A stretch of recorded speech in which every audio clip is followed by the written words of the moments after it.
What's up, everyone? It's Twisty and the Spiz, and this is the third and hybrid fourth combo in our series with Dr. Joe Sass. Dr. Joe Sass has been helping chiropractors across the country with the three-headed monster that is collaborative healthcare to healthcare partnerships, corporate wellness in the B2B space, and we're closing it out with the what I think is not the easiest, but the lowest hanging fruit of like we can talk about money on the table with these guys. It is about money. There's no denying it with PI attorneys and spinal injury stuff. But Joe got really excited because there was a bridge to this, and today we're kind of comboing how to work better with PI allures, but even better, and what he's more excited about too, is building that with your virtual team. So, Joe, you were like, "Hey, I do want to do this PI thing. I think this is important," but you Yeah, you also were like, "But I gotta share what we're doing over here with because it ties in together." it freaking lootly ties in together, and I think we'll go a little bit quicker on this PI stuff, and I really want to delve into building virtual assistants in a virtual team.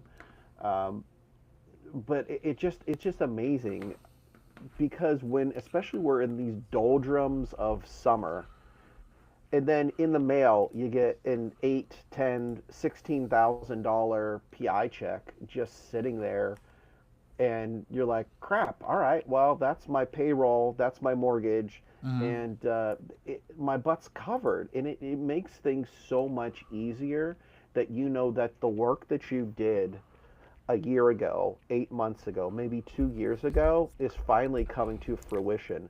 So and it doesn't have to be like a PI mill. I mean, I was talking with some of my other colleagues yesterday that a lot of people get burnt out on PI mills because they don't get paid for Yeah. Lord only knows.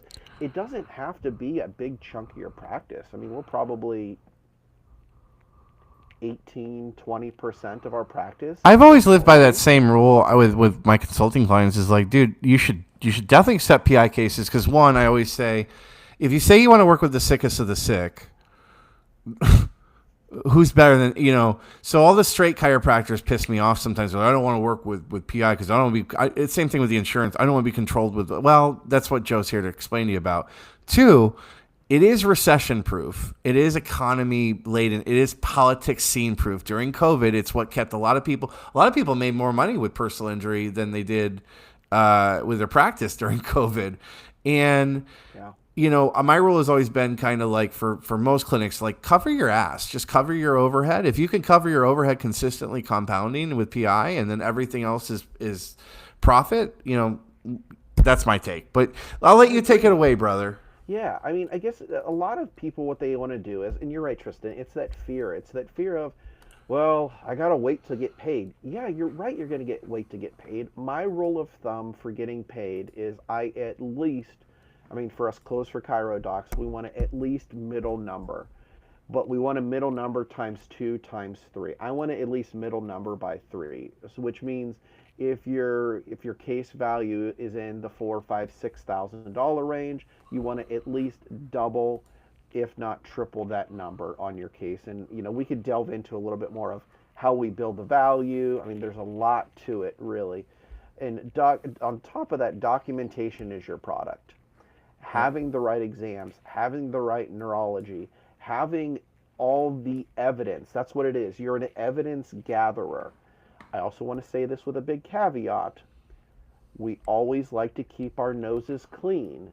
If things don't exist in the patient, if you're like, don't be stupid. You don't look good in orange. Don't go to jail for something dumb like this. Like, Yeah. if it ain't there, don't fudge it. Yeah. It's as clear as we can make it, right? Yep. Too many times our colleagues, or my daughter's here, so I'm gonna keep my language a little bit cleaner than I usually would. But anyway, there's people, we all know people out there who are going to jail for the stupidest things, and they should have just like kept their noses clean. And again, also on the other side of the fence, you got to remember the attorney is a partner in this with you. Sometimes they're adversarial, and we'll talk about that in a second or two. But also, you have to think of them. You too are battling the insurance company on the other side. So if you're in a practice that you're like, I hate taking insurance, I want to stick it to the man, having this style of practice or having this as an avenue within your practice could be a way that you can philosophically stick it to the man. All right. Dig it. Yeah, Tristan, let's go to the next one. All right. Okay. Everybody asks, all right, well, what do attorneys want? Like, who, I'm scared. I don't know how to talk to them. They're the big fish, and I'm just the little guy. I want to tell you straight up, attorneys, number one, are the laziest people on earth. You think chiropractors are lazy? Attorneys are lazier, right? I still have some people that we work with in our clinic that they're nice people. I like them. I still look at them and say, dude, all you have to do is make some phone calls and argue. Anyway. So all they want is clean, timely records. If you're doing your notes and doing them on time and getting them done, they want to get your, like for us, we get when a record request comes within 2 weeks, we're fulfilling that request within 2 weeks. Now, we want our money first, so we ask for payment for those records ahead of time. But yeah, we give them within 2 weeks. It's so easy. We want to make sure that we have causation language that connects it right to the accident. Within the first day of service, in that first subjective, patient experienced pain as a result of a motor vehicle accident on this date, right in that subjective portion.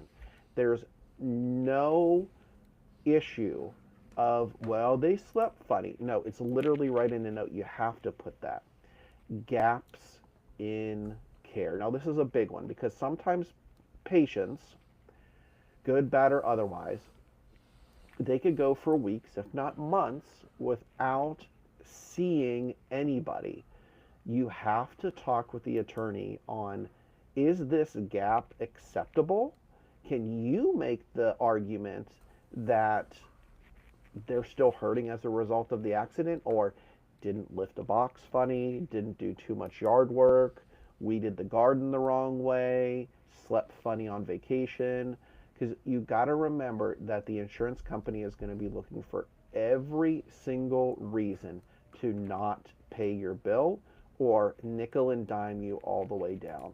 And that's why so many of our colleagues are so frustrated with personal injury, because they take it personally when the insurance company offers them 25% on their bill, and they get offended. Well, they should have got offended because they didn't document appropriately to substantiate the level of bill that they have.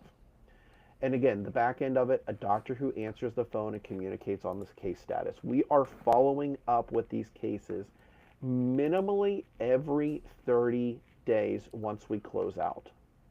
I can grab my cell phone right here. I can straight up text the attorneys that we know, like, and work with more consistently. Hey, Bob, where are we on the Johnson file? Oh, we're still in deliberation. Let me know. Great, cool. We can email it back and forth. It's so quick.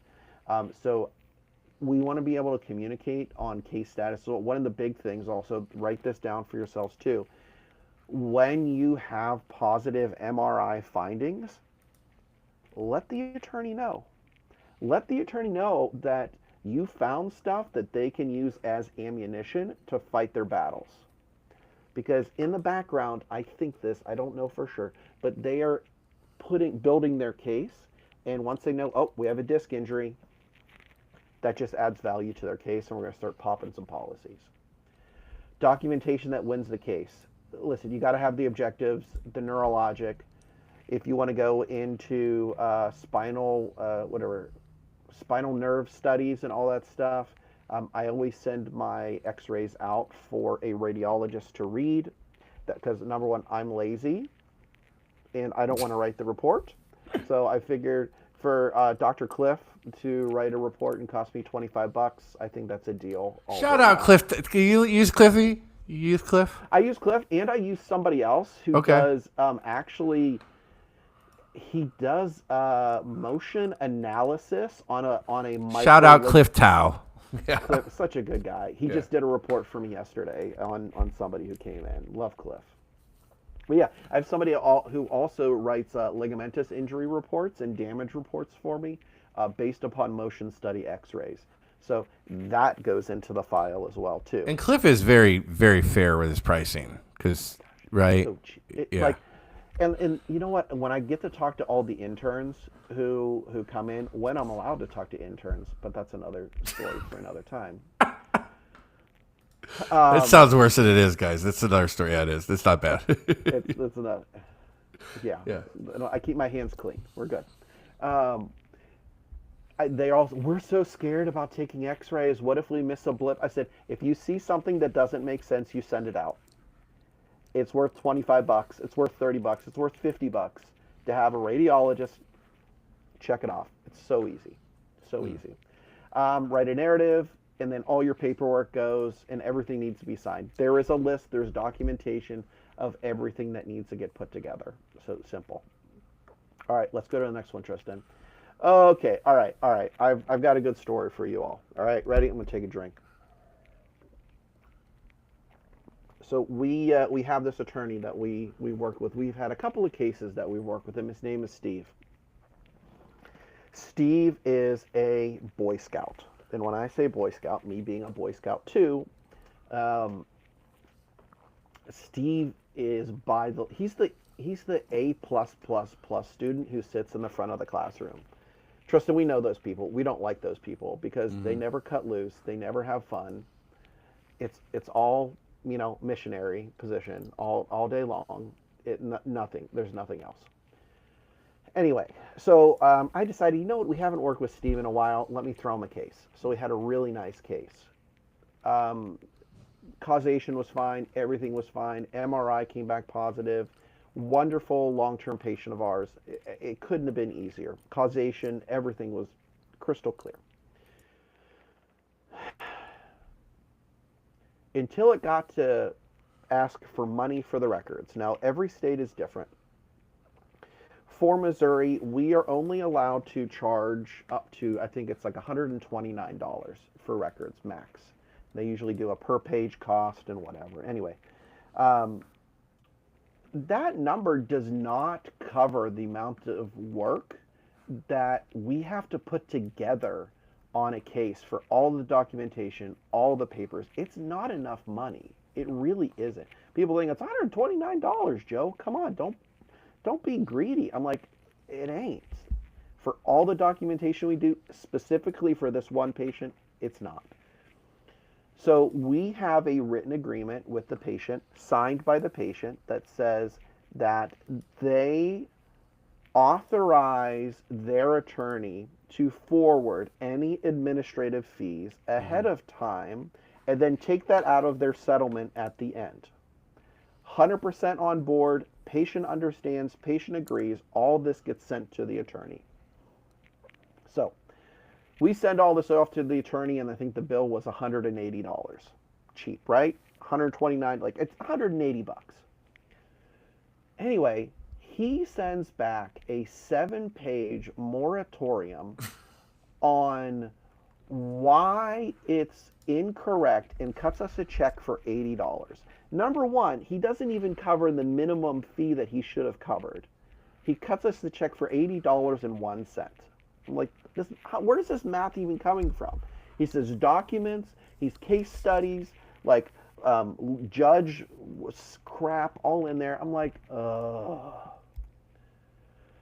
So I send a retort, Tristan. I say, okay, listen, something's up. This ain't right. Here's the law. Here's the signature page. I'm sure you understand. He's like, well, I'm a single solo practitioner. I don't charge the patient for this. So I take care of this out of my own pocket. I'm like, Yeah. what you choose to do is on you. We uploaded this work ahead on behalf of your patient, our patient, your client. You got to pay me $50. He cuts me a check for $24. I don't even know. Again, so we're at like $104. Doesn't even cover the bare minimum of what the state requires. I said, Brittany, send him the records. We're done with him.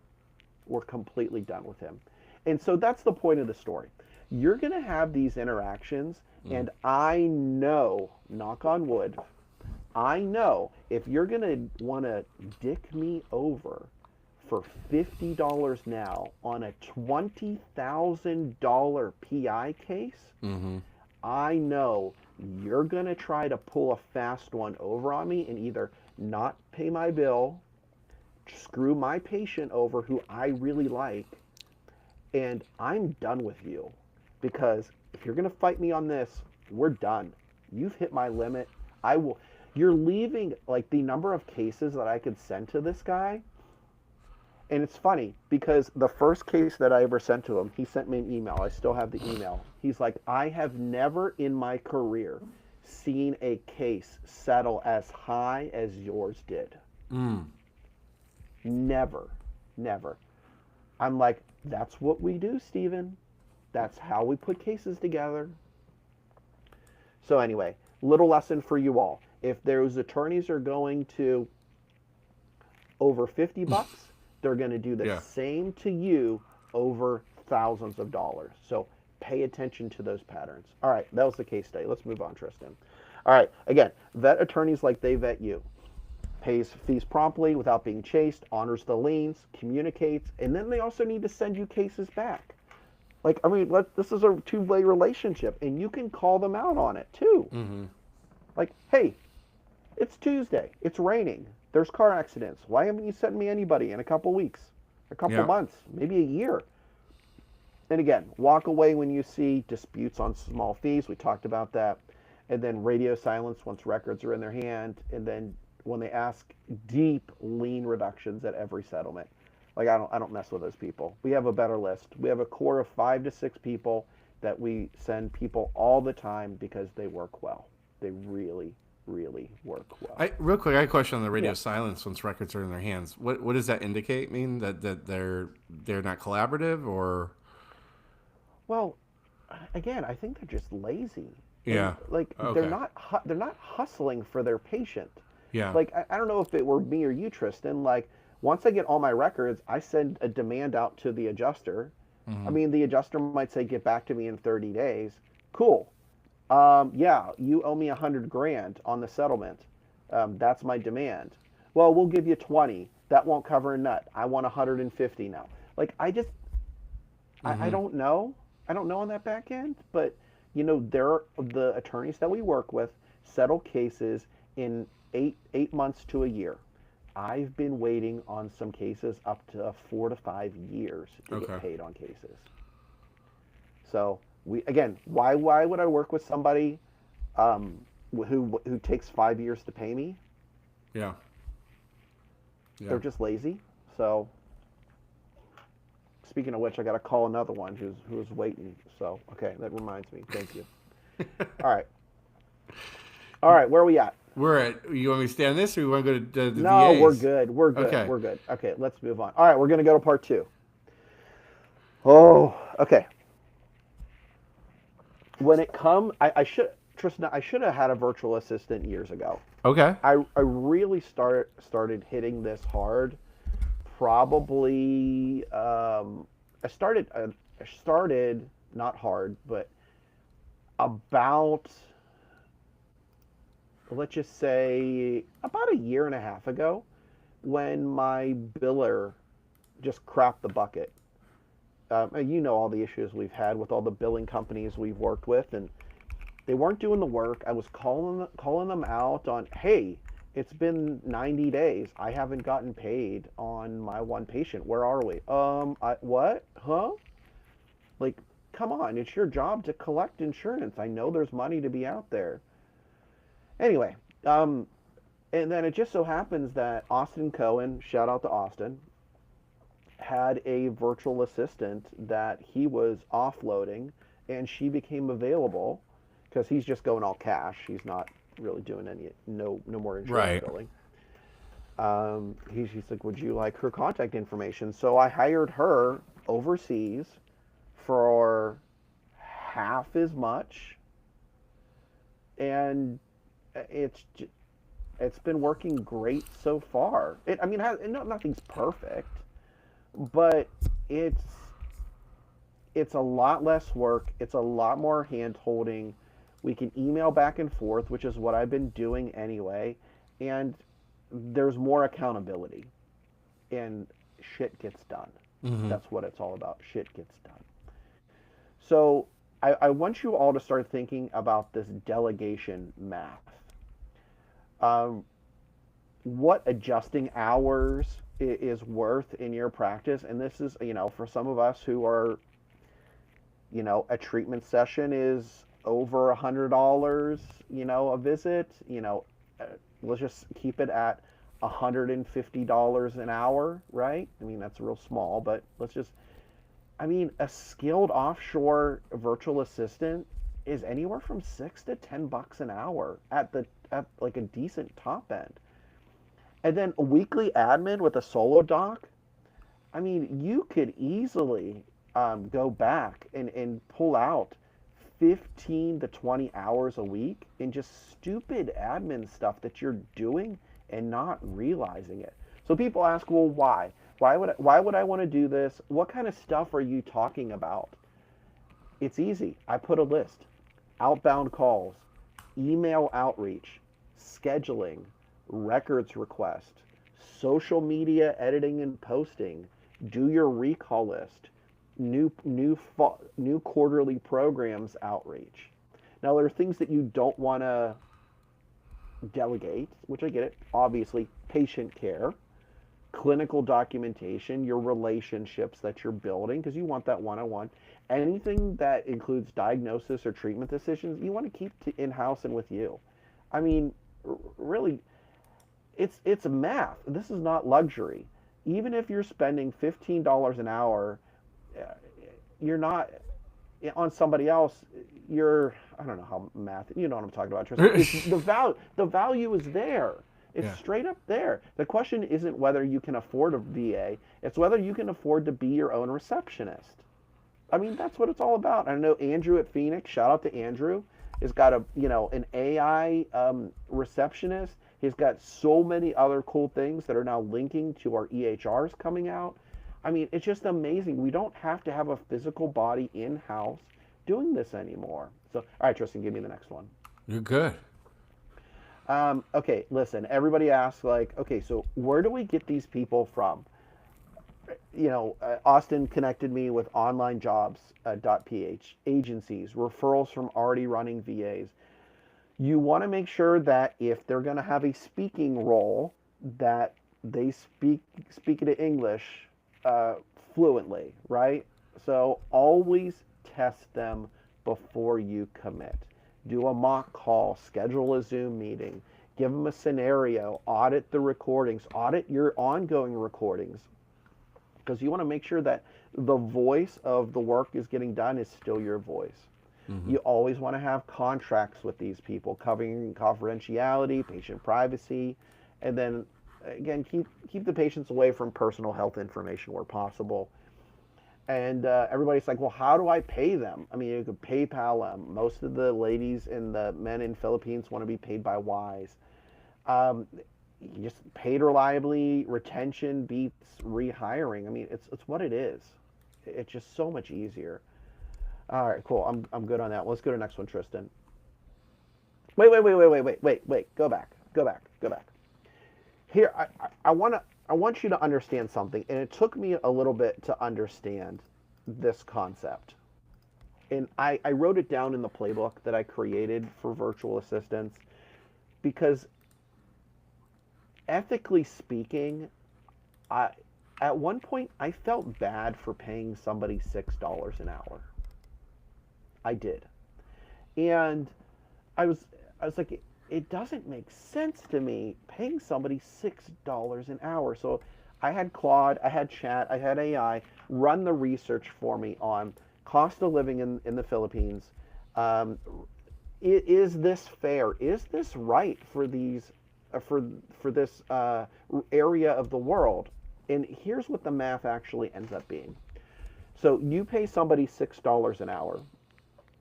In the Philippines, the highest gross wage is within the city limits. It's like you work in the city, you make more money. That's where the highest living wage is. Your $6 an hour is 4 to 5 times the amount of money that they would make working at a high-end college graduate professional job in the city in the Philippines. 4 to 6 times. So you're okay because Okay. the cost of living is so low. You can get college graduate level workers who are good, skilled, doing the right thing, and you're paying their living wage 4 to 6 times more than they would working in the big city, which is the highest wage range ever. So ethically, you're good. Pull that from your mind. Okay, I'm good for the next one, Tristan. Okay. Now here's the kicker, everybody. You got to give them what they're going to do. You can't just say, "Okay, I want you to call these people and wish for the best." No, you got to give them scripts. You got to give them standard operating procedures. You got to get them linked to your Go High level, your system. You got to give them a phone number of some kind to do it. Escalation roles, objective handling. A VA executes systems. If there's no systems, there's nothing to execute on.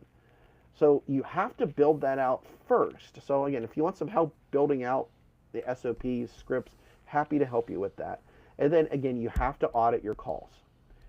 You have to put things together for you so that way it works. If it's not written down, it isn't delegated, it's just hope for, right? I use Google Chat as my resource for talking with all of my virtual assistants. I have 4 or 5 of them now, and daily check-ins. What do you need? How are things going? Do you need more content from me? Weekly video huddle, simple KPIs, calls made, booking numbers, response time, manage outcomes, not just keystrokes. I mean, literally, my outsourced virtual assistant who makes calls to set up lunch and learns. Here's one that we just got that's coming up next week. We're doing a lunch and learn with a roofing company, and she's booking a super hot lead every single week for me. Yeah. And Tristan, what that means is that company calls my office and says, "Michaela called me. I want to schedule a time to do the lunch and learn with you guys. Who do I talk with about setting that up?" Not the opposite. She's getting through the top end of the funnel and breaking it down for me. 150, 200 phone calls a week consistently from her. She's doing awesome. So again, you have to have a rhythm. You have to have quality control checks. So, all right, let's go to that next one. All right, really what this unlocks for you is freedom. You're going to say, "Joe, that's so stupid. That's so corny." Be like, if you get somebody for VA outreach, it's $8 an hour. Phone, email outreach, social media manager doing part-time. Mine does 10 hours a week at $7 an hour. I mean, come on. She's hustling me for content. She straight up is a hustler.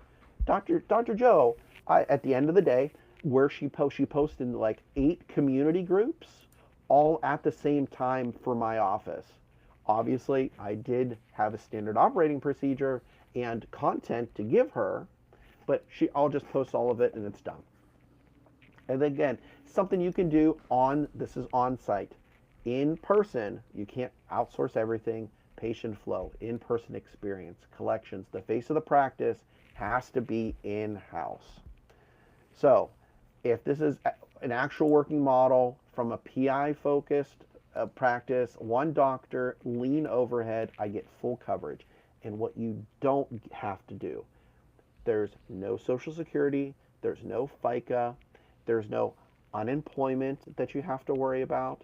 If Hazel doesn't work, I post another ad for another person and I'll get 120 applicants in 24 hours. 120 applicants in 24 hours. Versus praying for Indeed to show me 3 applicants, American people. Yep. Listen, nothing against the greatest country in the world, but Americans be lazy and entitled. But that's another story for another time. All right. Tristan, if anybody has any questions, if you just want to throw it in the chat, if that's an option, Yep. I can't see them. If Whatever. anybody's got any takeaways or chat, they want to ask questions, this is the time. Yeah, I got one last slide for you on All right. on what we need to do.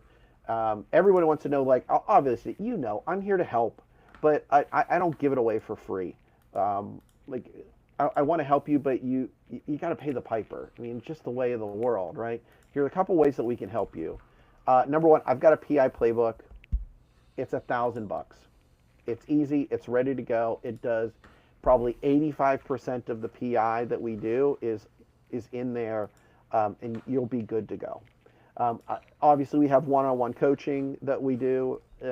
So if you want to be helped, handheld, build the system for yourself, happy to set it up for you. We'll do a call ahead of time to see if I'm the right fit. I may not be the right fit for you.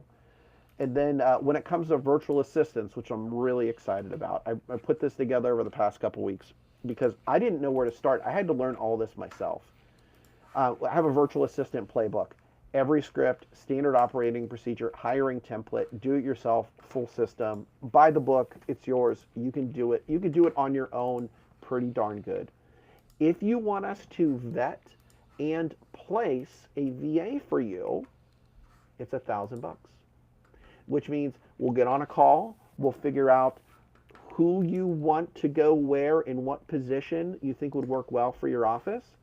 I will find that person for you, I will vet them, and I will hand them off to you. You have to pay them, but that can all be done. If you're like, okay, cool, how do I make sure that they're actually doing their job? We've got a manage VA option as well too, where we manage, audit, coach your VA month to month. You just get the results. So is Michaela actually doing all of her phone calls that she's supposed to do? We'll make sure that she's doing the calls that you need to get you the results that you want. That's it.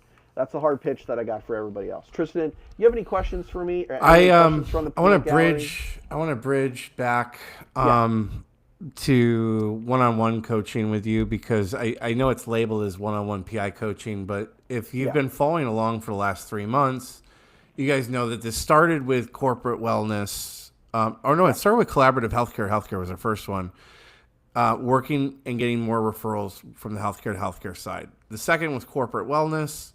And then this bridges back to PI. And I've told everyone that the three-headed monster this year is AI rankings, which we're helping with chiropractic results, internal referral programs, and corporate wellness. Well, this is internal, external programs. And this covers those two other areas.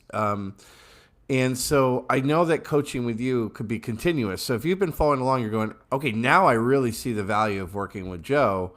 Wow, look at all he's been able to do, because this is his practice. This is not some bullshit like I don't do this. This is literally how he thrives, is this three-headed monster. And so, I want to hit on the coaching side with you, not to upsell anyone, but the fact is that you get all of that with coaching with Joe. So yeah, a very, very honest point, Tristan. Like, I'm not going to say no, you're not on that coaching lead list. Like, you guys might start with PI today and then move into other stuff if that makes sense, and vice versa. Yeah, be like, hey, you know what people have been really resonating with too, Tristan, is events. I mean, I'm getting at least 2 calls a week on, hey Joe, and that goes back to more the corporate wellness side, right? Yeah. The corporate wellness and events are just a bare bones piece of it. Then it gets in the corporate wellness, and then it's just the world's your oyster. And I think one of my clients actually had this. He says, "Own your backyard." Like that's the role. He's looking to own his own backyard, and I'm excited for that for him. He got after I think 2 weeks, he booked his first lunch and learn, and he got some feedback from one of the managers that he had a leads box in. He's like, "This is one of the most professional setups. I can tell that thought got put into this. It wasn't just rummaged together. Like you care about what's going on in our community. by how you presented yourself. And I mean, I get goosebumps on that kind of stuff.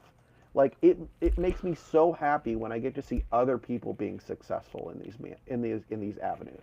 And if you guys are so interested, obviously reach out for the other playbooks, because all of these 3 programs that Joe and I have been hosting Joe on for the last 3 months, from healthcare to healthcare. He's got the playbook for that. He's got the playbook for the corporate wellness.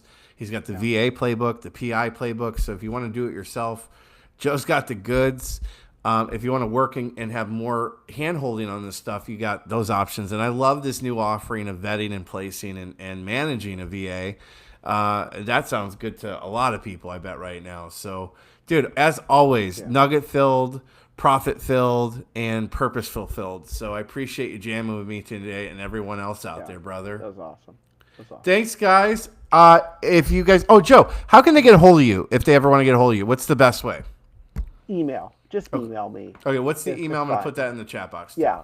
Just here, Dr. Joseph Sass, DrJosepHSAS, like short and sweet, at gmail.com. Cool. Shoot me an email. Awesome, guys. Thanks so much, Joe. Appreciate you, brother. Bye, guys. Peace out, guys. See Bye. ya.